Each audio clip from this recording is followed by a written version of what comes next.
And we're back, ladies and gentlemen, with our episode 166 of the Splashcast Monday Night Raw. We're back here with our NCAA football segment. If you're just joining, go back and listen to our HBCU segment. Follow, and also was our pregame. Remember, like, follow, subscribe. As you can see, there's a loser over there with glasses on. Why you got the glasses on? You got the Dion shades. You up here trying to you supporting Prime? First of all, I was a Blenders guy pre-Prime. Sure. Shout out to that. Can't prove it. I mean, it's yes, I can. There are photos with me with the photo. I mean, with the glasses on. With that being said, man, let's talk about the game. Let's talk about the weekend. And yeah, we'll just take it game by game and see where we end up. Well, you started off with Wisconsin staffer Jack Del Rio arrested for drunk driving and hitting a street sign. Talk about life coming at you fast. But it's also Jack Del Rio has been hired by Georgia at the bottom because that is kind of y'all's specialty, the DUIs.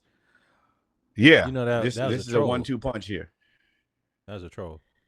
He has not been hired. Yes, I understand that. Y'all probably would have won if y'all had hired him. I mean, and he would be able to advise the kids on exactly what to do because boy, it's a lot of tough talk. He too understands it. Somebody over there has been begging for the whole year, but it's cool. Jack Del Rio fired. Well, I guess we'll go in order. Wait. I don't know if he was fired. He just got the DUI. I don't know if they fired him. Oh, he got the DUI.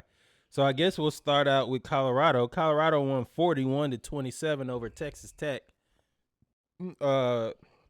After being down 13-0 after the first quarter, they ended up outscoring them 41-13 to end the game. Travis Hunter, 16. Go ahead. Travis Hunter, 16 receptions? Or is that touches for 99 yards and a touchdown? Shedeur Sanders, 291 yards, 3 touchdowns, 0 interceptions. And they ended up playing really, really well. And they won 41-27. What were you about to say? I was going to say I got to give them credit, man. And Texas Tech is a pretty impressive offense. I bet on them the week before, and they finished it and just could not. I thought that I was for sure they would give a bunch of points to Colorado because that's just how they play. But I thought that they would be able to outscore them, and they didn't. Deon coached his team to a better team than I expected. I have to give credit where credit is due. This is impressive. And everybody else who they play. You should apologize. No. You said they were going to win 4 at the best. 4 games is what you said. You said they won't be bowl eligible, and you doubled down every week. I don't think you picked Colorado more than twice this year. I haven't. And that's fine. Like, I've given the credit. They continue to win. He's doing his best to prove me to be wrong, and that's life. Well, he proved. Congratulations. It's proved. These past tense now. Yeah, at this point, no matter, you can't take anything away from this season. This season, full stop, if he does not win another game, is a success. Them to be in the top 20 this late in the season is an accomplishment. Them to be bowl eligible is an accomplishment. And if I remember correctly, they could still compete and win the Big 12 championship, right? Yes, they play Utah, Kansas, and Oklahoma State. Those are the last 3 games that they have. And outside of that loss to Nebraska, the Kansas State game, they only lost by 3 points. They are. Yep, and Kansas State played pretty good for the majority of the season until they kind of just fell off a cliff. So, they can beat Utah. Now, Utah's going to be a tough game because that defense is for real still. And Kansas, too. And Oklahoma State don't play defense, but they can score a lot of points. And we also got to give a shout-out to Warren Sapp. What you can see is they have an immediate impact on – he had an immediate impact on the defensive line. They get after the quarterback. I was watching a video of his today on Instagram, and he looks like he's got to be a really cool guy to be your position coach. You can tell he probably wants to actually still get out there and play. That hip, though. He be like, on the field. Yeah. He be like, that hip ain't going to let me do it. But you know how you just watch a person be in their element and it gets you kind of amped up to want to play football? He was out there pregame, and I was like, damn, this is a guy who I would run through a wall for. Man. And what's crazy is, well, I'm going to talk about this first. Dion now gets $100,000 for each win for the remainder of the season. If they had won $100,000 per win after 6 wins. So after they get bowl eligible, he gets $100,000, and he gets $150,000 for a bowl berth, which he just already got. And Yep. if it's a New Year's 6 bowl, he gets another $200,000. So he has a chance. If I'm not mistaken, that is going to be them 100K games is that's hey man, y'all need to go out there. 5. Yeah, he could win $900,000. That's almost $1 million. We're playing commission football now. Like we'd up the ante a little bit. I need y'all to understand how serious this is going forward. I need y'all to do what y'all can do so that we can do what we can do here. But yeah, that I like. When you get to that portion of the conversation and to the contract where Colorado's hit for the next 10 years on the money that they've made. And honestly, if I'm Colorado, I'm probably matching that. I'm probably doubling that. I'd be giving them $200K for every game at this point because the money is there. At this point, changed the economic status of that almost entire state. Definitely a Boulder. Bro, I'm doubling it. And I'm reinvesting back into you like you invested in this program. Hands down, yeah. You got to take – once you identify your guy, you should pay him. And let's be real here. It's going to be some suitors out there who are going to try to steal him. Yeah, but before we get there, about the game, that was interesting. So Texas Tech has this tradition of throwing tortillas on the field. There's a Donald Trump joke there that I'm just not going to make. But they have this tradition of throwing tortillas on the field. And what happened was after Colorado took their commanding lead, they started throwing bottles, batteries, full water bottles, all types of things onto the field at the Colorado sideline. And Coach Prime actually spoke to the referee, and you can't really hear it because I was going to play it, but you can't really hear what the referee says. But the referee, Coach Prime, says he told one of the refs that the fans are throwing half-full water bottles and full beer cans on the field and on our sideline, and the ref responds, well, your players are blowing kisses after they score. Yes, and for what he said, he is correct. Colorado does a decent amount of celebrating, which I'm okay with. I think that if you score, you should just let me finish. So you should be able to celebrate. And are they taunting fans? Sure. Some of that may be too much. I would have to see the video before I say that. Like blowing a kiss to a fan at the end of the day is not super offensive. And the other part about this is, and it's not just them, it's really something that's kind of popped up in the last, I would say, and not popped up, but gotten to the magnitude of where it is now, of everybody throwing stuff on the field. Because SEC set that precedent, stupid ass Texas. Yep. Yeah, that's a thing that has gotten out of control way too fast. These fans are way too comfortable.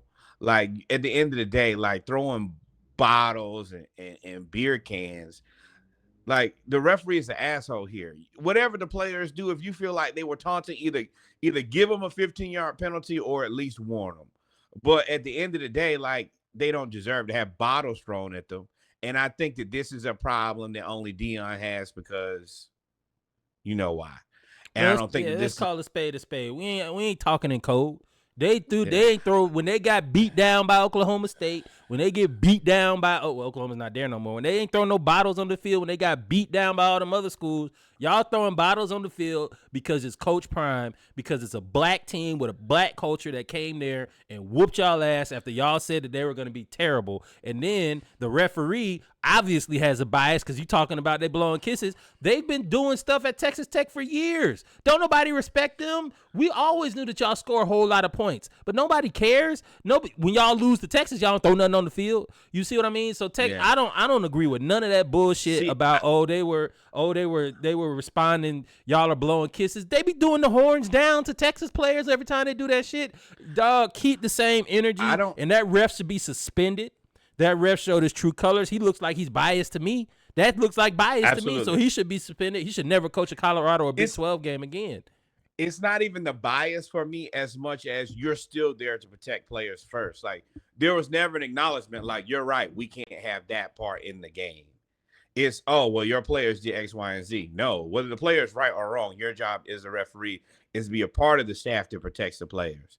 As far as the throwing stuff on the field, I'm actually not going to attribute that to Deion being black. I'm going to attribute that to schools being way too comfortable with doing that now. This just popped up. But the response from the referee is because Deion is black. I'm not separating shit. All of that is all encompassing to me. I'm not separating the referee because the referee acted in a way that the fans were acting. You responded in the way that the fans are responding. All of that is wrong. All that, the whole the SEC set the precedent. First of all, you set the precedent for letting them throw it on the field. You set the precedent for not penalizing Texas. You set the precedent for overturning a call that you shouldn't overturn. You set 3 bad precedents in 5 minutes. And now if you look at every other game that has happened since then, every single one where a team gets beat or blown out, they throwing stuff on the field. That's the reason I don't want to put that on Prime being black. I just think that is classless behavior that has permeated football. And once again, HBCUs don't do that. No. Deion was like, yo, they throwing everything at my mama at me. Everything but my mama at me. Dog, like, and at that point, and shout out to Shador for signing the tortilla. Shout out to Travis for taking the tortilla and keeping it. Yeah, you want to be an asshole? Travis, I'm gonna score 6. Yeah. You lucky you ain't play Central. Because they would have scored 100 on y'all. I let me tell you, I would have tried to put 1,000. That is the part. Now, like, sometimes I think that Colorado does things that get them shot at. This is one where, we should score more points at the end of the day. And I actually like the whole tortilla throw thing because that was their thing. But now they're going to have to eliminate.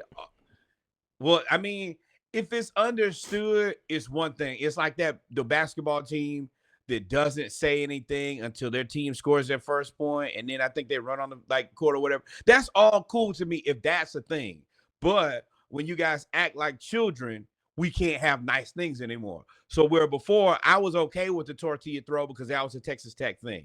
Now y'all throwing tortillas and bottles, and it's not like the time that they do it where it's okay. You're now doing it to disrupt the game and possibly hurt a player. And if you forget, but a lot of people have probably forgotten, but Orlando Brown got hit in the face with the flag and could never play again. You hit a kid with a beer bottle and anything happened, that's a who kid. They gonna sue? You got to sue the school. And now school, somebody get hurt, I'm suing for $1 billion. I want all the NIL collective money. And then, see, and I'm going to keep going black. I don't care. Texas Tech ball boy acted stupid after Shiloh scored a touchdown. You know, Shiloh is the one that gets the toughest love from Deion. Deion baby Shador. He kind of baby Shalomi. He don't baby Shiloh at all. And Shiloh scored, and the Texas Tech ball boy tried to take the ball away from Shiloh after Shiloh scored. And that did not work out well at all. You ran into the whole family. There's Shiloh 21. That's Shador, number 2. He tried to take the ball look what for him. He does here, though. Yeah, knocks the ball out his hand. And Shador what you about to do? Yeah, bro. And then big bro. That's big little bro. That's the one you don't want to mess with. Deion Sanders Jr. That one? Correct. Hothead. And he's the media guy. Yeah. But that's the thing. You're an equipment manager guy. Either wait until the end of the game or talk to their equipment manager. This little side swipe after the touchdown was a classless move, and they should have beat your ass. They was about to. You really lucky that this is a good family, a good people. Because otherwise, you could have got your ass tore up, and then you would have been right. You didn't have and it's not like you walked up and said, "Hey, give me may I have the ball?" which would have been the right answer. May I have the ball? Or the real right answer is it's a football. We'll get The it at football, the end. y'all got millions of Yeah. dollars. Y'all are oil people. Y'all got But you try to 1,000 take footballs over there. you try to take the Try ball to out of act my tough. hand and Try to like act tough. sneak it out, man, bro. No, they should. You lucky you ain't get smacked. Like you lucky it wasn't just a hint. Hey. Like you lucky it wasn't one of them, Hey. bruh. That's why I'm telling It's you, this other was all people, because family man, they ain't do none of members. that to Oklahoma State. They ain't do none of that to Hey, Texas. They ain't do I'ma none of that tell to all you, them other schools that whooped y'all ass. I'm telling you, I'm you sticking by you it. We get were the the blacks wrong today. you get the wrong person, brother, and they would have dragged you in that grass. Good boy, they would have sent you back on your sideline. You lucky Covered in it's Big grass. 12 and not SWAC, and y'all because You better believe you better be happy that the Sanders family is a good, black, wholesome family. Because had you got the wrong family, or probably one of the deeper family members, it would have got real. And it would have been your fault. Like don't lose, like win or lose the game. But the lack of classes, I'm never gonna be okay with that. If you can't beat them on the field, then you know what I'm gonna tell you, shut up. yeah, all that But these extra, type of and you things ain't is even on the trash. Like field. it's really embarrassing to Texas Tech. Damn, y'all gotta throw stuff on the field. Your ball boy doing all type of funny business. Like, Still damn, got just smoked. lose. Take your L in peace. Yeah. Now, And that's the worst now, part about it is you got whooped. now we gonna go past this. All right, I done got my little. I was hot about this, and shout out to the world. We have good conversations, but one of our members in the group was totally off on that, and I could not support it. Stephen A. Oh, Smith yeah. says that the Cowboys should tank for the rest of the season. I don't think that that's not an option. I thought that that's what they were doing because they don't have a choice in tanking. They're not good. They're not going to win. And they should get the number one that boy overall Reggie pick so you can smoking. draft Shador Sanders and hire primetime Deion Sanders as your head coach. I don't agree with that, No. but No. I mean, it would make a lot of money for Jerry before he go out. So I'm gonna give y'all the same response I gave the group chat. My first answer, while facetious, is yes. And then for a little razzle dazzle, add Hard Knocks, which I'm sure that Dallas will be eligible. And if I could get Deion Sanders, Dak Prescott, Shador, and Jerry Jones, and CeeDee Lamb, and Steve CeeDee ass. Lamb, go ahead and throw With him Micah in the mix Parsons, too. Micah Parsons hosting it. Yes, that Well will off be media with the prime cameraman. time Ooh, television. yeah, I watch it. That will be Game of Thrones, Sopranos level television. Let me tell you that. I might have to only watch that. Yeah, Me and Reggie will probably actually have to, like, in the podcast. we have a series. As We'd it have a presently series, and stands, we'd have to react to each one. it would be like the HBO shows that they know that are good shows to get the little spinoff podcast where you talk about, well, you won't believe what happened in this episode. Yes, that's what me and Reggie would have to do because it will be chaos. Now, the reason that this will never happen is Jerry number one, Deion does not. No, that's not the issue. Deion and Jerry would never mix as owner head coach. Never in a million years. Yeah, you're right. I can hear it. Yeah. I didn't own by nobody. Yeah, I don't think that Deion really wants to deal with professional players. I think that he likes the mentoring portion and growing young men versus coaching football adults. And I don't think it doesn't make any. Yeah, he's a Spurrier Saban. I don't see him giving up a lot of control. And his program is built on him having a high level of control. And I'm cool with that. If the other guys can do it, let him do that too. But that's just too much. Now, Shador going to Dallas, maybe that interesting. It's interesting. That could be a thing. It's that interesting. Could be a thing. It's interesting for sure. I don't really love that either because number one, you're going to a place where your father's already won a Super Bowl. He's beloved, and it's Jerry, the owner. And I don't want to see Shador go to a place where I know he does not have a chance to be successful. And between the expectation and the amount of influence Jerry Jones has on the football team, I don't think that Shador has an opportunity to be successful. I mean, I don't know if Oakland is the best play. I mean, Vegas. I don't know. It looked like he's going to Vegas. I mean, yeah, it looks like that's going to be the choice, which is now that that's known is going to give another team a chance to destroy y'all's dreams and hopes. But they may end up benefiting from the fact that Dion is so hands on and he's just not going to let him go anywhere. But I mean, we'll see. We shall see. Shout out to Colorado, man. Y'all proved a lot of people wrong, including us. Well, I mean, I said y'all was gonna make a bowl game. You said they weren't. But I did not foresee this. But that's the reason I do think that I think it is probably in his best interest to make a move, because losing Travis and Shador and Shiloh is going.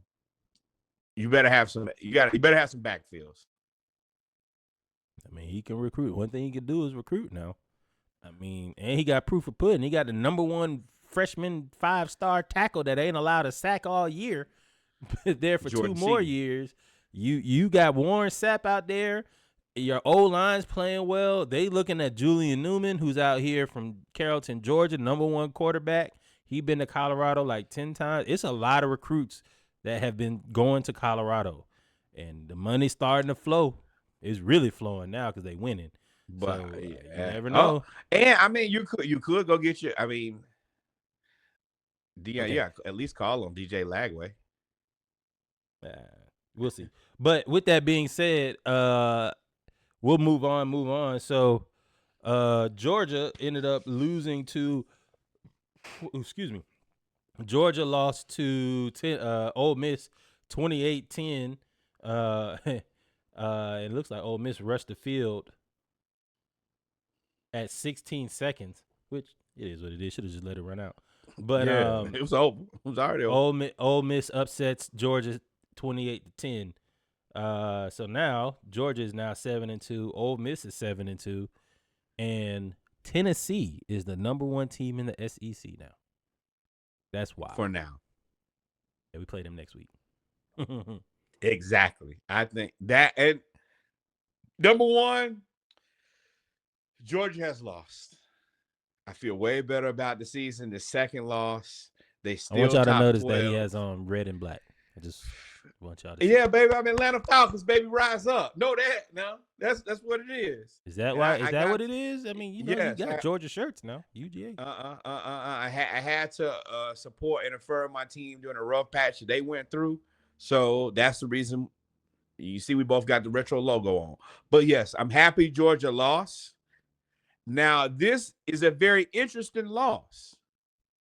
I know they beat us, but I told you last week, I think if we don't lose DJ Lagway, we beat y'all last week. We'll never know. Hold on. Man, he completed 2 passes. Fair. I'm not disputing. I'm not disputing your opinion. But what I'm saying is, I believe that. You can. Come on, man. Then the very next week, y'all get y'all ass cut by Ole Miss. I don't think that that's by happenstance. I don't think that's by accident. 28-10 is an ass cut, let me tell you. No, it's not. Did you watch the game? I'm sure you watched the game. The game was, yes. Shout out to the defense, because the defense played about as well as you could possibly play in that environment with the offense doing absolutely nothing the entire game. But I'll let you finish because I got a lot to say. So, yeah. I'm not just counting your opinion. You are more than welcome to believe that Florida, and there's a high chance we still could have lost. Now, Billy Napier can make anything happen as long as he's not winning. So you're right. Billy could have tricked it off, but he was never given the opportunity. You come back the very next week and score 10 points and lose to Ole Miss. I at least think it's reasonable to say that Georgia is trending negatively right now. They need to figure something out. And, I mean, Carson Beck ain't it. Their offense looks questionable. And overall, I'm just overjoyed with the lack of success that they've had over the last 2 weeks. Yeah. Well, you know you're a loser. So Georgia did lose 28-10 I told you I was game. misery and I was looking for company. Come on I'm not down, my miserable. boy. Oh, I'm not miserable. The game, Not yet. it was very more difficult. losses. It was very difficult for me to think that we were going to come in here and win. I actually was going to pick Georgia to win, but I was not confident in it at all. Unfortunately, the police came to my house on a manhunt for somebody else during Saturday Morning Live. If you go back and look, I just had to end it right then and there. I went full black man, like, hey, what you doing at my house? And I'm gonna tell, and the way that he got off the camera was so crazy. I was like, I had to text him like, bro, are you okay? I didn't respond for like 30 minutes. I was like, no. Because of the sketchy way that he got off. He was like, hey, and I'm going. And I'm like, wait, hold on. And then he responds back with a photo of a police cruiser, and not like the police cruiser. No, the they had SUV. Cujo. They had Cujo out there. I was like, when they come get you in the SUV, that means they plan to get more than one person, and it's a dog in the third row. So everybody act accordingly, or you will be a bit ass. So yeah, that was that boy Reggie slid. I was like, no, sir, we don't play those games. But as I was saying, the last time Georgia lost in the SEC was to Ole Miss in Oxford, if I'm not mistaken. They lost to Ole Miss outside of Alabama. They always say outside of Alabama because we lose Alabama, but we're like 52-0 to everybody else. I was not confident in Carson Beck. For the first time, I could see Mike Bobo scared to call plays. Normally, Mike Bobo doesn't call a good game because he's just a terrible offensive coordinator. But he's actually called pretty good games this season, all year. If you notice, I ain't really said nothing about Mike Bobo the whole year. Carson Beck was just he coached him. His little draft capital right now. He a third round pick. They coached him like he was a game manager. So, and when they said they did a little, he hadn't thrown an interception, and I called it. I was at Josh's house for the game night, and I called it. They said Carson Beck hasn't thrown. He just had to come to. I forgot. I'm a paraphrase. He said that he just let go of everything. He was pressing, trying to be really good, and he finally is at a place of being at peace, and he's just gonna go out there and do whatever the team needs him. I said, boy, he about to throw an interception right now that y'all threw that. And let me tell you, 2 plays later, 2 plays. I said, that's an interception, and it was an interception. I was like, oh, it's a wrap. And so Ole Miss, and shout out to Ole Miss, Jackson Dart. You need to go ahead and go to the league and get your money because that redshirt freshman they got, I forgot all about him. This is a callback to the Splash Cast Season 1. Ole Miss signed a 16-year-old senior in high school. Yeah, boy, you right. Who he just was been 16. On campus since he was like 12. Yeah, and he ended up going to Ole Miss, and he redshirted. But he was so good that they offered him at like 14, and he committed, and he graduated 2 years early. So he's just been on Ole Miss campus. He's a redshirt freshman. He came in that one drive. I was like, oh, he better than Jackson Dart. He the best quarterback out here.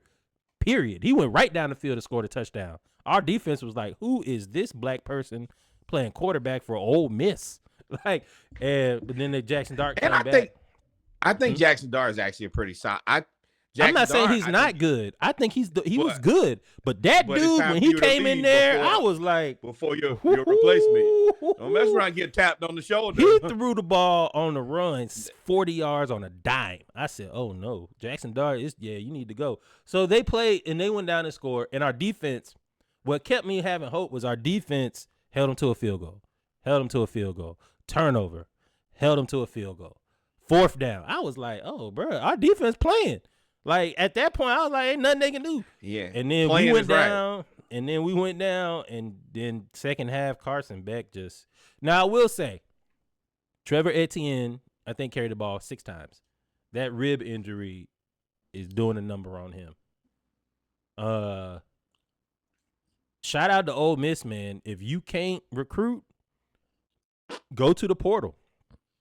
They got that defensive line that they bought. Walter Nolan and Prince, I can't say his last name, from Florida. Bruh, You made Ulamalian.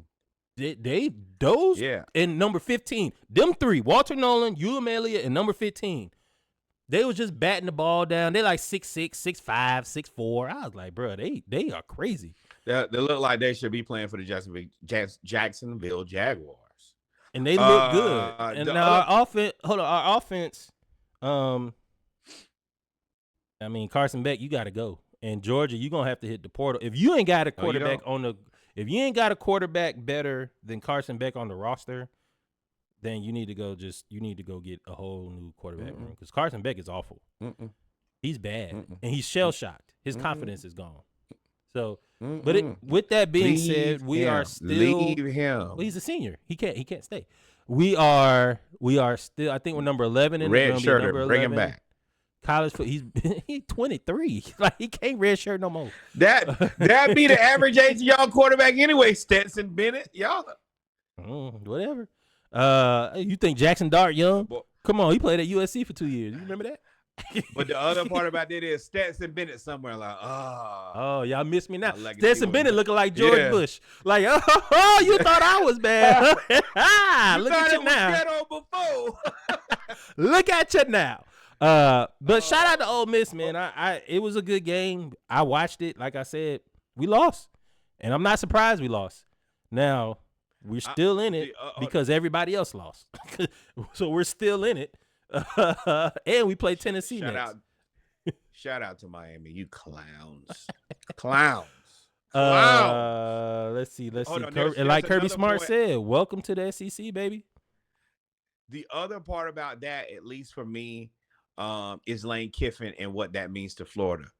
If Florida came out and said basically that they're going to keep Billy Napier for a year, which kind of, Lane was the front runner, and I think that he probably would have taken that Florida job because it's a step up as far as pedigree. He's still take it. You missed it, huh? You talking as if you don't know. Lane only signed a 1-year extension. His extension ends after next year, the same time when they make a decision as Billy. Yes. Oh, so you're saying this is really like another – this will be a conversation again next year. I think Lane knew that they were going to extend Billy a year because he signed that extension after the Georgia game. I think Lane knew that they knew that they couldn't fire Billy after DJ Lagway got hurt. And after DJ Lagway threw that touchdown. That one touchdown saved Billy's job and the injury. So after they knew that, if you look at the timeline, Lane went and signed the extension like that Monday. And then they announced it like Thursday that Billy's coming back. Oh, so you telling me he's just hovering. He waiting on my moment. Oh yeah, I don't want to stay. Hey, I know y'all gonna break up. I just want to be the first call when y'all break up. Is you happy? Yeah. Is you happy? You happy? Come on, Clifford. Come on, Clifford. But yeah, so that's the backstory to me, is the whole Lane Kiffin Florida Gator dance, which is interesting because you also got guys like Ciganetti who coaching as well. But he like 60. They ain't gonna get no old dude. Lane is like you said, Lane what you need. Lane's little Spurrier. That's what you need. Yeah. And he doing exactly what he doing at Ole Miss is what Spurrier did at Duke. And him beating Georgia should have been the let's move on from Billy right there to me. Like, that's the one thing that you but I know what this really is. Everything is about managing DJ at this point, and I get that. Mm-hmm. Yeah, you don't want to lose DJ because DJ gonna come right to Georgia. There's a need, and if you fire Billy, he's gonna come right to Georgia, right up the road. And no, because you already got the last guy. So he ain't better than Carson. We don't care. Open competition.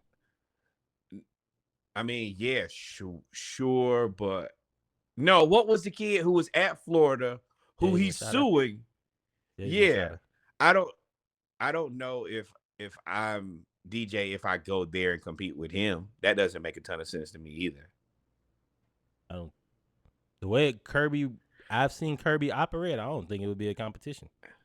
The way Kirby be operating, he be super loyal. If he give you his word, he gonna play you. Yeah, Cash Jones, Jake. yeah. What's the white dude? Jake All them Fromm. defensive backs and stuff, y'all. All them 5 stars we got. We playing Dan Jackson, and I like Dan. I mean, you play hard, but bro, it's a 5-star that's 6'3", 230 that run a 4.2. Yeah, Out there waiting on you to get out of here. He's playing you because he respects you. That's it. Just know that. Yeah, that's it. And before we move on, man, shout out to Jake Pope, man. He's not going to be encouraged to transfer. He is a 5-star safety from. He transferred from the University of Alabama after Nick Saban left. He's from Buford, Georgia. He is actually really good. And I was about to say, Buford. I ain't know that part. And he's come on really, back, man. really, really good. And so he was seen celebrating after the win with, it looked like Ole Miss fans, but he released a statement and said it wasn't Ole Miss fans. It was actually family friends, and they never saw him play. And all of those things. So he said a whole lot of statement. He said basically, I'm committed to Georgia, go Dogs. Kirby Smart said, man, what an idiot. Kirby Smart called that man an idiot. And I think that he's gonna transfer though. At first, you think he is? If your coach calls you an idiot on, I mean, it depends on your relationship with said coach. There's 2 ways to take that idiot. That's I really love this kid. He's just an idiot. He did something stupid. And then there's, I think that this guy is an idiot, and what he did was dumb. He said it the first way. He didn't say it the second way. Yeah, I mean, if that's the case, there's a way to get that off and it be endearing. Or it's a way to be like, yeah, you're stupid, and give me your jersey. Hey, Florida State link. Need you to fix that. So let's move on to Florida. Or you got it twice, I guess. Down to Notre Dame.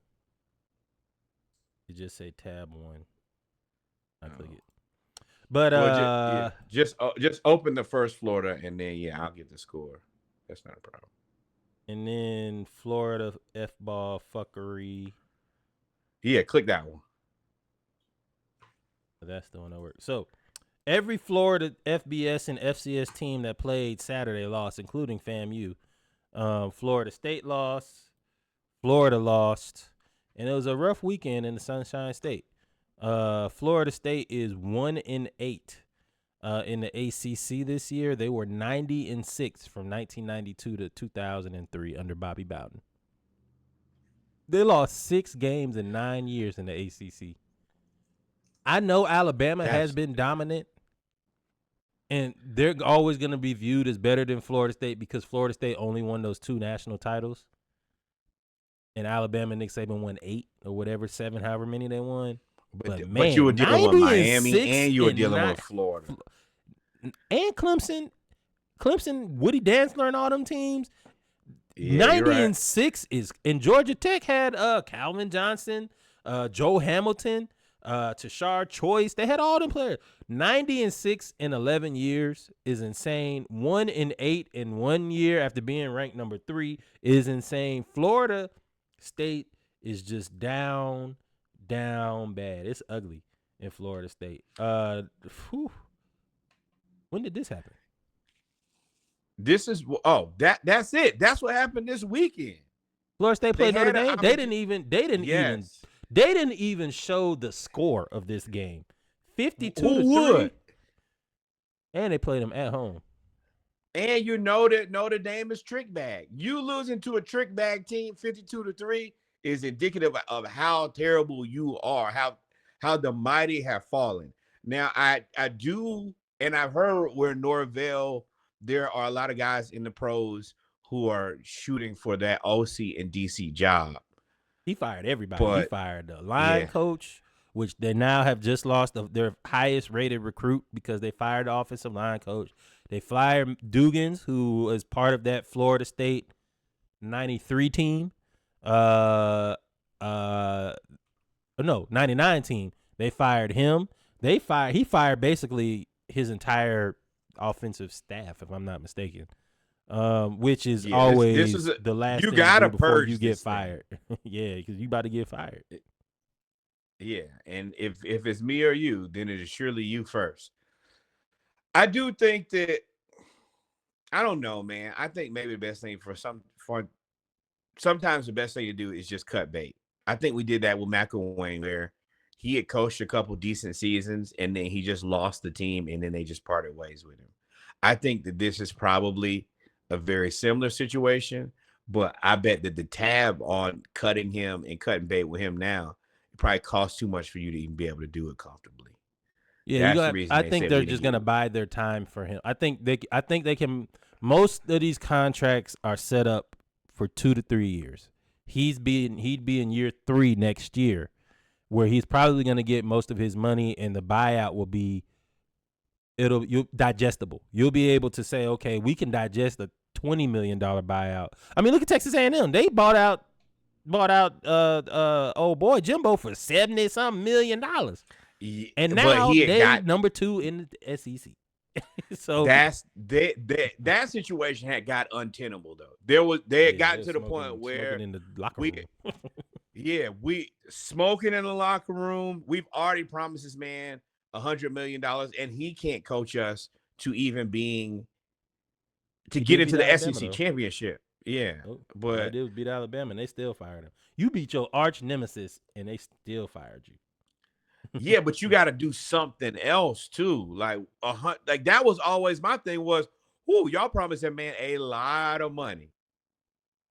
That's a ton of money. No, you got to do something more. You got to go home. One of the two, my boy. We ain't doing So, both for sure. so Florida stayed down bad, but Florida got faith. Right before the game against You Texas, can it go was to hell. announced that Florida has announced that Billy First Napier will class. remain the head coach for the 2025 season, meaning Billy will come back. I would rather you get on the plane to hell and on the jump seat to make sure that you get on the flight.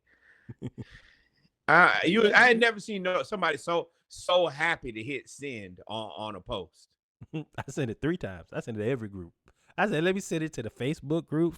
Go follow, like, and subscribe to the Facebook group for the Splashcast. I said it in the. If you want to be part of the group, the talk on Instagram or Threads, follow us there. I send it everywhere. It's on Threads, Twitter, X, whatever you want to call it, Instagram chat, Facebook. I said, look, because Norwood was just convinced that, hey, a win-win. I win, baby. Isn't that what you said? I win either way. I win if we lose, and I win if we win. Well, let me That's tell the you reason something. I'm There's a happy I have these third sunglasses scenario on. that you did not see where you lost. You lost when you played, and you lost because Billy's staying another year. Now, you do get to keep DJ because that's the only reason that he's back is because DJ Lagway like him. That's the only reason. So you get to keep DJ, which is what you asked for. So essentially, you're winning. You asked to keep DJ, but I told you DJ and Billy are joined at the hip. That is definitely worst case scenario for me. It's no way around that. Florida innately, when they have a good quarterback, we have good seasons, no matter what. Every time that we've had a legitimate quarterback, immediately the switch comes on. We have a good season. Was Anthony Even as Richardson far not as a like a guy legitimate quarterback? now, that causes a problem for me because that means that it's more Billy Napier than Florida. Because even when we had Kyle Trask, who was not Billy Napier, Kyle Trask had us top 10 that like we ended the season like 7 or 8 that year with Kyle Trask and Kyle Pitts. Yeah, but y'all had a lot more than just Kyle Trask and Kyle Pitts too. No, you're right, but Billy fucking sucks, man. I hate Billy. I wish nothing but pain and strife in his life. Florida should have been fired him, and they won't. The athletic director is doing their damnedest to try to keep him around. And then we got our boots smoked by Texas, 100,000 to 3. And I don't immediately after that, he said 42-3, 35-0 at halftime, 21-0 after the first quarter. And look at Steven. Steven is disgusted. Look. You And know who this that is is how I behind him? feel. That's his administrative assistant that told y'all, or his wife that said, "Don't release that No, that's statement until wife. after the game. Don't release that Yeah. statement." His wife, fine. His better half, don't release that statement until after the game. If It's you would have waited until nothing after the game, you worse. could have pressed delete and just left it as It's that. nothing worse than somebody reach in their pocket, give you their vote of confidence, and then you shit all over it. That's what you did. They And didn't shit all over it. Texas shitted all over it. I am watching Texas destroy us. And they're a much better team than us. But it's like, why would you? Everybody looks stupid now. You look stupid for giving him the vote of confidence and then getting taken to the woodshed. And now you're like doubling down on dumb, which all of my teams love to do. Whoever the biggest problem in my life is who my team loves the most every time, 100% of the time. And now we're in this situation where we're probably going to lose more games, which yeah. But DJ's hurt, which I told you when DJ hurt. I told you that was the worst thing that could happen to you because DJ got hurt. That gave him the excuse. So y'all could go out and lose 50-0 for the rest of the game, for the rest of the year. It don't matter because Billy can say, "Hey, we was up on Georgia 7-3." But the thing is, because you just said it, you just had a whole monologue last 10 minutes ago, like, "Hey, if DJ was healthy, we would have beat y'all." Isn't that what you said? Yeah. And that's exactly what Billy Yes. said to Steven. Yeah, but you have to understand that we would have won in spite of. Billy Napier is not making us better. He's not doing Yes, he anything is. other. He made you better. He got you DJ Lagway. That made you better. Reggie. That made you Just go ahead. better. We play Did I lie? No, it did not make us any better. We're 4-5. We're gonna lose to LSU this weekend. That makes us 4-6.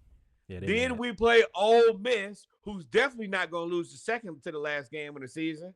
That's gonna put us at 4-5, 4-6. And then guess what we get to end the season with? Florida State. Exactly. With no quarterback. And I know Norvell is gonna be like, well, if last season, the end of my season did this to this season, then when I end this season, I need to end it with a bang so I go into next season feeling confident. Yeah, so they're gonna beat the crap out of Florida State.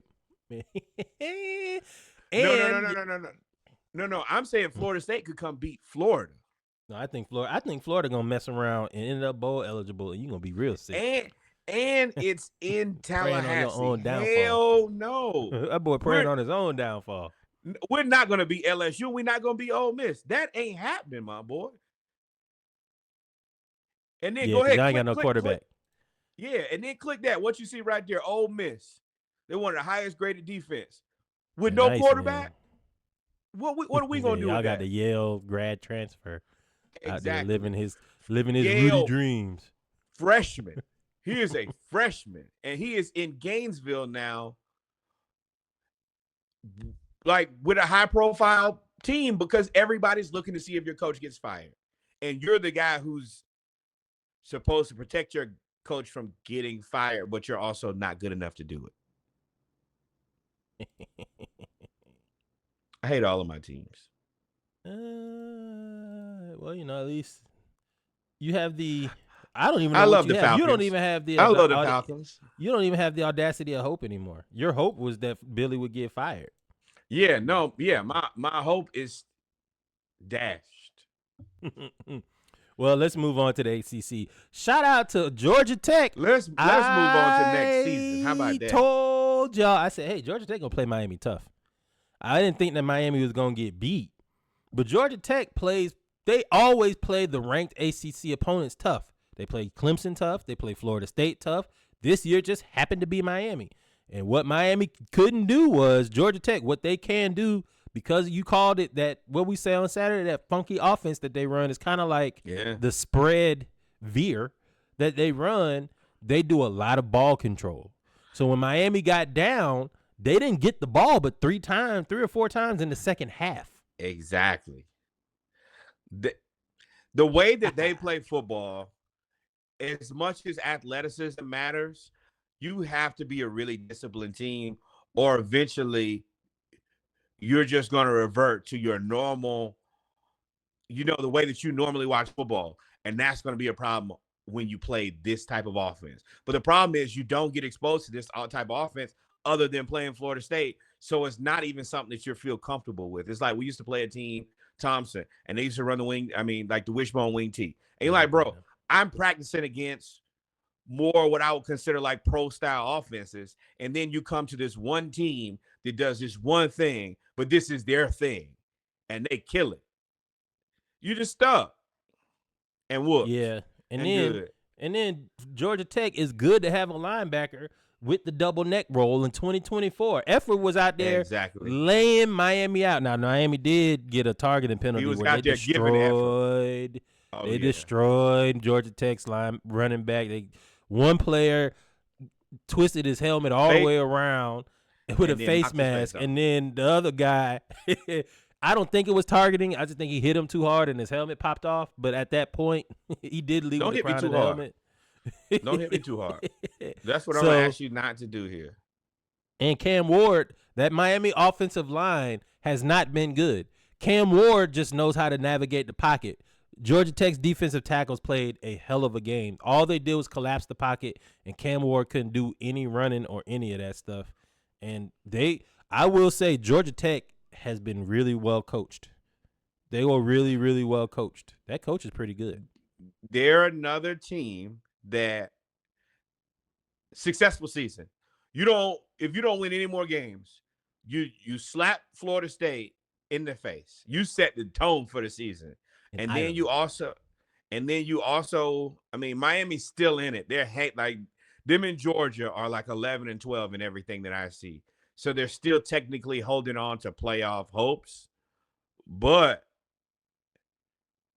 if you get those type of wins with this team, nothing but respect here across the board. They're doing well in recruiting too. They got a 5-star D tackle. They got the highest rated person they've ever had, including Calvin Johnson. So I mean, they're doing some recruiting. They're more battling for the title of Atlanta because Georgia State is right there. But yeah, the ACC is so volatile right now. It's kind of up for the taking. So they're doing well. And I'm a firm believer. I mean, y'all got all them engineers, bro. They make money. Y'all need to be like SMU. Buy yourself into it. Just buy it. Pay for it. Y'all should be able to raise $100 million in 7 days too. Y'all got it somewhere. Nah, engineering money and oil money, two different things, good brother. I can tell you. You're right, but them Georgia Tech people got money too now, for sure. But they ain't got oil money. Don't nobody in Georgia got Texas oil money. Not that's from here. We ain't got no oil. I don't care. I don't care where you came from. Where did you come from? Where did you go? I need you here now. You should be here now. Yep. And Tennessee beats Mississippi State 33-14 in a game that we knew that was gonna happen. Yep. Not really impressive, but it sets up this weekend though. Sets up this week. We'll get to it. We'll get to it. So Tennessee is now the number one team in the SEC. So the number one team in the SEC has been Alabama. Well, it was Georgia. Georgia lost to Alabama. It was Alabama. Alabama lost to Vanderbilt. It was LSU. It was Texas A&M and LSU were tied. It was LSU. They lost Texas A&M. It was Texas A&M. They lost South Carolina. It was Georgia. They lost to Ole Miss. And now Tennessee is the new number one in the SEC. And what I'm saying is we are now on a 5-week stretch where the number one team in the SEC has lost, which is good for me. So Tennessee is now the number one team in the SEC, and they are going to be ranked inside the probably top 5 now.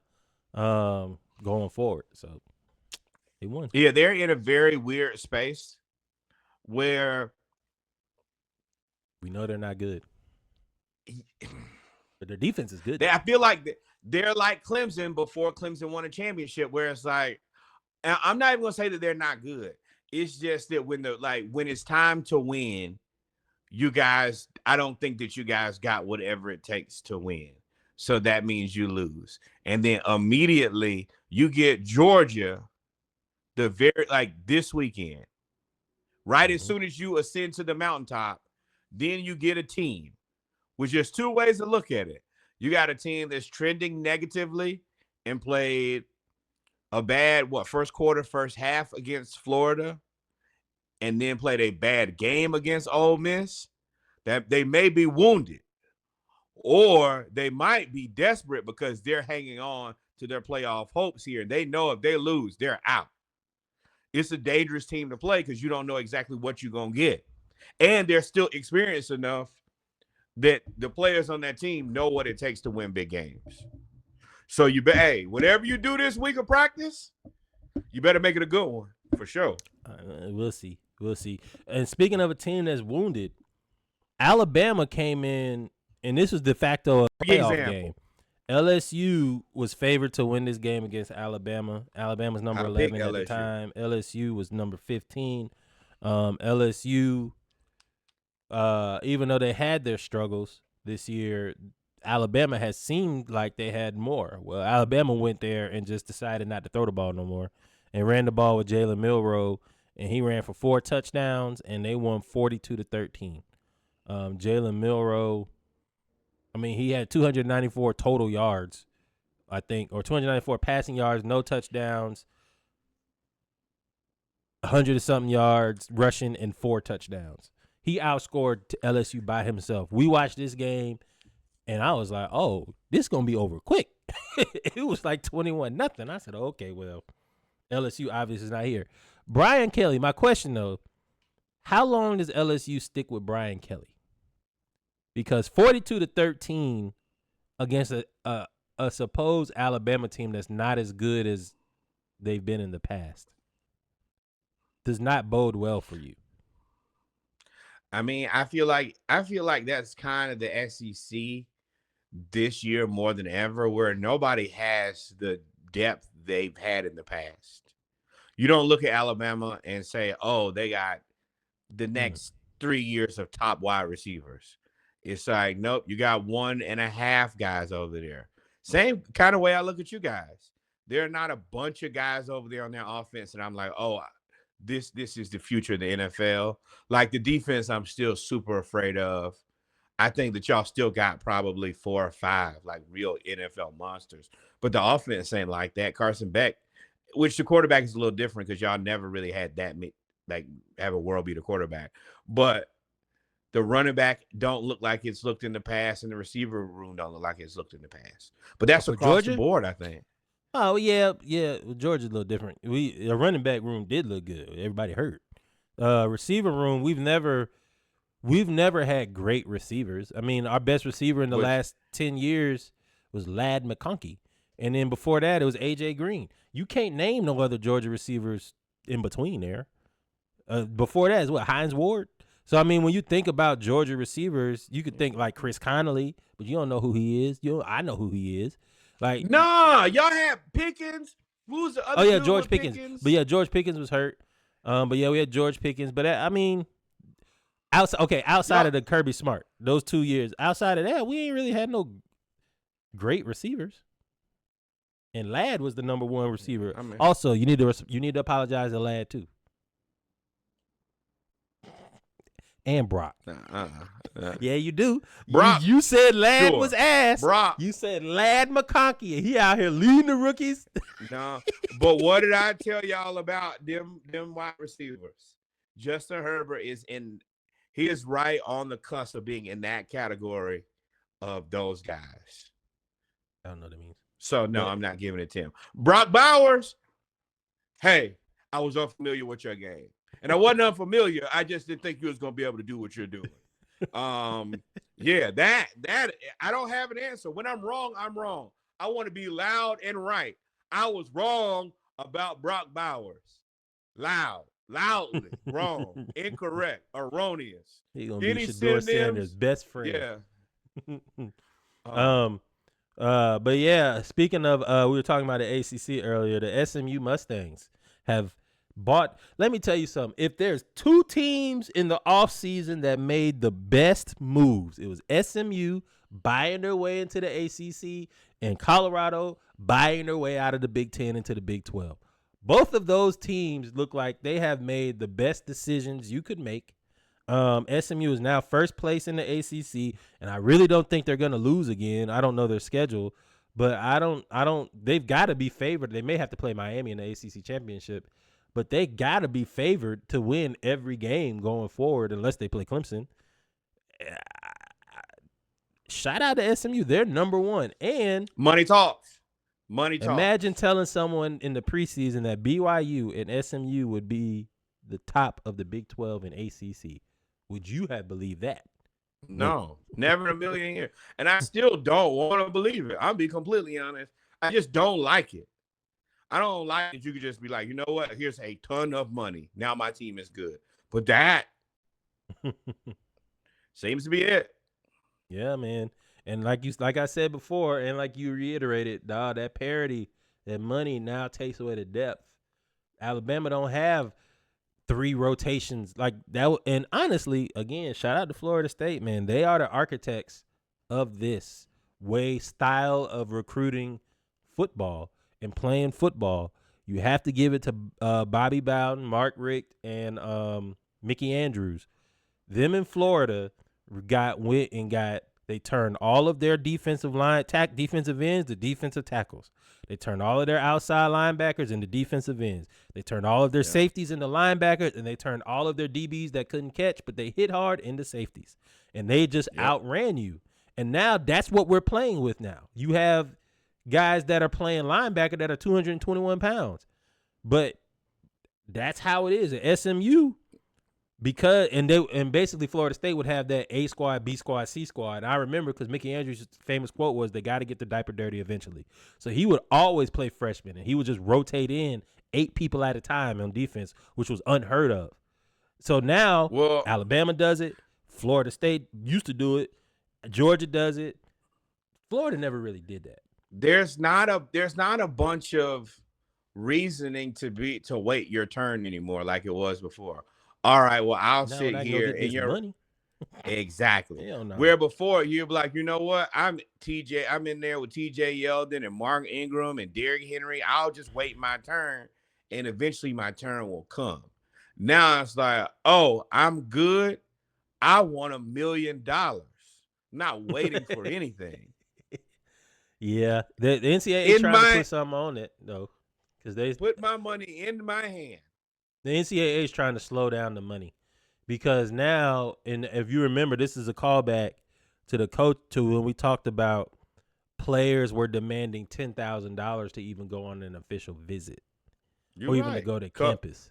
And now the all NCAA expense paid plus $10,000, and now the NCAA is like, nah, you can only bring. I forgot what the time period is. It's basically 1 person per day. Like you can only have 70 visits between 90 days or something like that. So I don't like that at all. I mean, but what they're trying to do is they're trying to regulate this because this spun out of control so fast. Like, that's their fault though. Yeah. Yeah. That's the reason I don't care about any of what happens is you had 100 years to fix this and you never decided to fix it. So now it's a problem. Because these kids they're manipulating the system like you manipulated them. I'm not saying I don't like it. I'm just saying that's what the rules and regulations. They're gonna try to get back some type of control. I don't know if they can though. Yeah. But moving on, let's talk about the Heisman. Travis Hunter, right back at the number 1. Now that Cam Ward really fumbled. He is now number 3. Ashton Genty is number 2. I don't think Travis Hunter will win it because I don't think people like Colorado, and I don't think people like Deion, and I think they're going to penalize him for that. Ashton Genty is at Boise State. His numbers 209 yards and 3 touchdowns this Saturday. Yeah, and they give him the ball like 50 times a game. Like they run him like Derrick Henry. They ran Derrick Henry in high school. Like they just give 20 him carries, the ball. 20 carries, 209 yards. You're right. But no, that was this game. Last game, he had like 39 touches for 187 yards. And I was like, one thing that I'm like, hey man, like, don't run the wheels. Like, yeah, like that's my thing. Like, bro, don't run the wheels off of this kid trying to do whatever you guys are trying to do. So who's your Heisman favorite right now? I think that, I don't hate either one of these guys at 1 or 2. I don't think that anybody else is still even in the conversation anymore. I can't believe Dylan Gabriel isn't higher. You're the quarterback of the number one team. Now I think you are penalized because you transferred 1, 2, 3 times now. But I can't believe you're not higher. You're the quarterback of the number one team, and you just broke the record for all time passing touchdowns in a college career. Normally, those two get you as a finalist, at least a finalist. I think it's only 3 finalists. So right now, you're not even a finalist, and I can't. But I'm surprised that he's not. He holds the higher on record the for list. like most passing touchdowns ever in college football, something like that. He broke this He weekend. just broke it. He just broke it this weekend. Yeah, 179, 180. But Travis deserves the Heisman for his great play on offense and defense. Ashton Jeanty is just putting up video game numbers. So I'm not upset with either one of them winning the Heisman. Yeah, I'm not saying. It's just, Yeah. you talk. I think, to me, Travis Hunter should be the leader, though, because he looks like, and shout out to Shador. I think Shador should be higher, but Travis Hunter is doing things that we haven't seen done since Charles Woodson, right? We haven't seen, or no, maybe we'll even say Charles. We'll say Champ Bailey. No, neither one of those guys. Yeah. Neither one of those guys were like, why? He's wide receiver one for all intents and purposes for their team. The other guys were like, hey, I'm a defensive player, but I'm good enough to kind of do some spot duty at wide receiver. No, Travis is a big part of their offensive game plan. I've never seen a guy ever be this active on offense and defense. I've never seen that before. He's averaging like 100 plays. That's the reason I'm like, yeah, like that's. He don't get tired. He don't never seem tired. Never. And he's played 2 seasons, a ton of games, a ton of minutes, and never tired. And which I really like. And he don't play soft neither. Like, he be causing fumbles. No. He be laying people out. I be like, dog, I know. He's a sniper. He's a beast. Yeah, he's a beast, man. He's a sniper. Like, he's a ball hawk, too. It's not like he's just a guy who, hey, I'm a lockdown corner like a lot of guys. Like, not a lot of guys, but you have that. He is a lockdown corner and a ball hawk. I'm going to either cause a fumble or I'm going to get an interception. And I'm still going, run past you and score a touchdown. I got a couple touchdowns for you too. I got at least 2 of those for you. And before he got hurt, they had him returning punts. I was like, dog, like, he'll never come off the field. He's a pro. I would give it to Travis Hunter personally. AP poll. I don't hate that for sure. AP poll was just released. Oregon number 1, Ohio State number 2, Texas number 3, Penn State number 4, Indiana. Forgive me, they've never been that high in my lifetime. Tennessee, BYU, Notre Dame, Alabama, Ole Miss to round out the top 10. The 11 and 12 is Georgia and Miami, followed by Boise State. But Boise State is going to end up, if this were the top 13, Boise State would jump 11 and 12 because they get the at-large bid for the group of 5. So the AP is interesting, and they would actually get like a number 4 or 5 seed because there's no Pac-2. So they would be like the number 4 seed, and Ohio State would be the number 5 seed at this point because of the Big Ten. Still a lot of football left. You still have the Big 10 championship game. Tennessee has 1 loss or 2 losses. 1. They should have had 2, but y'all. Alabama, so y'all, Ole Miss. Do you Alabama, think Ole Miss, Notre Dame. I mean, we beat Tennessee. We right back in it. We beat Tennessee. We probably right back Tennessee up to lost number... to Bama? Yes. So I'm trying to think. No. Tennessee lost to Arkansas.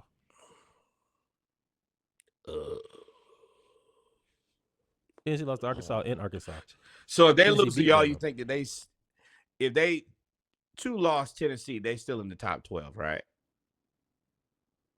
Just 12. Because they beat Bama. So this is Bama. what I was talking about with the SEC that you could potentially have after the SEC championship game. If Georgia beats Tennessee, I'm not saying they will. I hope they will. But what I'm saying is this is just a scenario. If Georgia beats Tennessee and Tennessee wins out, they're 10-2. Georgia is 10-2. Alabama wins out, they're 10-2. Ole Miss wins out, they're 10-2. I don't know who's second at that point. I think Ole Miss would end up being second because they beat Georgia. But I believe Ole Miss would then end up playing Texas for the SEC championship game. There's a world where Ole Miss beats Texas in the SEC championship game, and Texas is 10-2, Alabama is 10-2, Tennessee's 10-2, Ole Miss is 10-2, SEC champ, and Georgia's 10-2. At that point, you still have 1, 2, 3, 4, possibly 5 people from the SEC, which all deserve a spot. And then you're gonna keep those. In there. You're gonna keep those 4, which would be the Big 10 4. You're gonna keep them. You gotta have the Big 12 plus Boise, Notre Dame, and BYU. I'm sorry, Boise, Notre Dame, and BYU. Yeah. So and one of them 3 ain't gonna make it because the ACC champ would be SMU, because that's an automatic bid. So one of these 10-2 teams from the SEC is gonna be crying, or Georgia's gonna end up losing and it'll be 9-3, and then that'll be the end of that. All of that scenario I went over, it doesn't matter. But if that happens, this is the worst case scenario for the top 12. Boy, if y'all can't figure it out with 12 teams, give up. Because if SMU beats Miami, no. I mean, the other part about this is Ohio State plays Indiana. Yes. In 2 weeks. But they're both okay, if Ohio State loses, they would have lost to the number 1 team and the number 5 team. You're not going to keep them out. But then don't you have to play a Big 12 championship? Big 10? Yeah, Big 10 championship, excuse me. It would be Oregon versus Indiana. You know what this does? This comes back to your scenario where gets one of them out of there, though. This comes back to when you asked about, hey, not playing in the conference championship game may not be the worst thing possible. Oh, you know how I feel about that. Let me be right below the guys who have to play in the championship, which is basically the top place 8. To be. The top 8 will have to play minus Notre Dame. Minus Notre Dame, they were the only one team that not have to play in the conference championship. Yeah. That's the team that needs to go. And BYU still got to play Colorado in the championship game. That is the team that needs to get out of there. It's got to be Notre Dame. They're the team. They can't lose. They're not going to lose. Who they going to lose to? They don't play nobody else. USC? That's the part. They play a 6. See, now this is what I like about them. They just stupid enough to lose to a 16th ranked Army. No, they're not. Or USC. They can lose to USC. They can lose USC. They can lose to USC. 3 games left. They will lose one of them. But then that puts them at 10-2. That's another 10-2 team. It don't matter. If they're 10-2, it's not like the rest of them. They don't have any because they don't have any respectable wins. None. Texas A&M and Louisville. Number 15. Yeah, Texas A&M. Louisville beat in 15 and 22. Those 2 ranked wins. But then look at everybody else. BYU. That's got to be better than BYU. BYU's going to be undefeated, so it won't be allegedly. They got to play Colorado in the championship game. They're in the Big 12. Which there's a scenario where Colorado is 10-2 and a Big 12 champion, and BYU is 11-1 and a conference runner-up. What do you do then? Yeah. That means they're not going to put 5 SEC 10-2 teams and leave an 11-1 BYU team off. They're not going to do that. They're not going to do that. Well, BYU. I mean, they got 2 top 25 wins. They got a win against SMU. They got a win against Kansas State.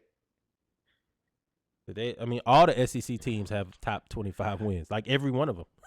Everyone in this Yeah, picture. that's the all reason of them. I'm saying is you're gonna have to step it up from top 25 wins to like top 10 wins. A top 20 win don't really mean nothing no more. That's where I think the difference is for a lot of these teams is who have you played and won? Who have you played in the top 10 and who have you beat in the top 10?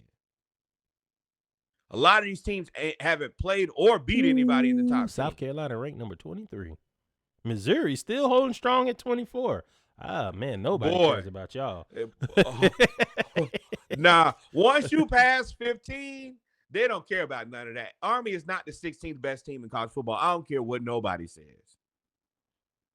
No, I would have put Colorado there.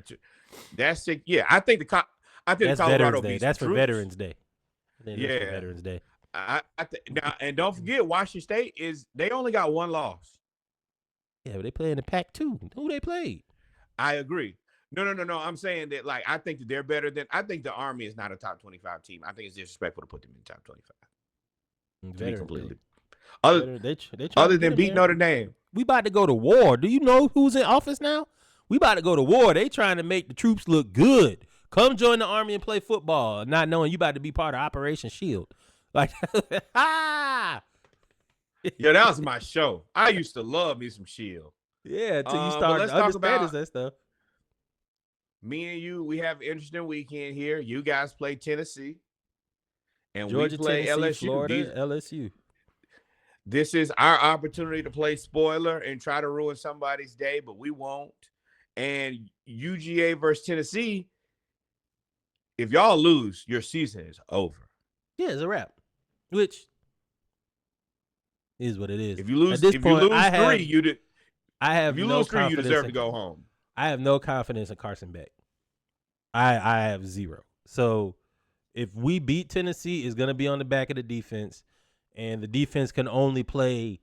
I think they were on the field for, let's see, there's 15, 60. I think they're on the field for 40 minutes, 42 minutes against Ole Miss. I don't think we can. Carson Beck going to have to, whatever funk he thought he got out of, he going to have to figure it out, because Tennessee got a good defense. They got a great defense, and they've been waiting to beat us this year because we beat them so bad last year and the year before. Y'all better have They've been waiting to beat us. That players only meeting like the Texans did. That didn't work. But yeah, you got to figure something out. You got to figure something out. It's a must-win game. Meeting. Devontae done had that. Them don't work. Nah, they trying to get Carson out of there. Yeah, Carson gonna go for 500 yards. Watch, and go make you look. Yeah, like that's the thing is which is possible with him. It's not that he's the terriblest all the time.